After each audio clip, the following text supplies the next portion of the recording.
आता बघूया टॉप 9 महत्त्वाच्या बातम्या। दादा भुजबळांवर नाराज अशा बातम्या बिनबुडाच्या। दादांनी केलेलं वक्तव्य हे कार्यकर्त्यांना उद्देशून अमोल मिटकरींचं यावर स्पष्टीकरण। महाराष्ट्र हा पुरोगामी राज्य हे आहे तर सर्व हे थोताण। महाराष्ट्र प्रचंड जातीयवादी, हे डोक्यात फिट करून घ्या, गोपीचंद पडळकरांचं विधान। गुणरत्न सदावर्ते आणि जयश्री पाटील यांचा चौकशी अहवाल TV9 मराठीच्या हाती। तर चौकशी अहवालामध्ये एसटी कोऑपरेटिव्ह बँकेच्या आर्थिक स्थितीसंदर्भात आक्षेप। अहवालानुसार आता सदावर्तेंच्या अडचणीत वाढ होण्याची शक्यता। दिल्ली पोलिसांच्या गुन्हे शाखेकडून पूजा खेडकरचा शोध सुरू। UPSC आयोगाची फसवणूक केल्याच्या गुन्ह्यात दिल्ली पोलिसांकडून तपास।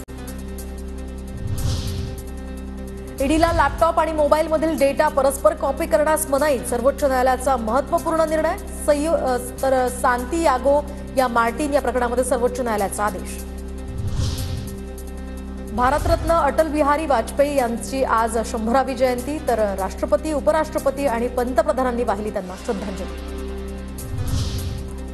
बाळासाहेब ठाकरे आंतरराष्ट्रीय स्मारकाच्या पहिल्या टप्प्याचं काम पूर्ण। पहिल्या टप्प्यामध्ये महापौर निवासस्थान इमारतीच्या सांस्कृतिक ठेव्याचं जतन करून त्याचं संग्रहालयात रूपांतर करण्यात आलं।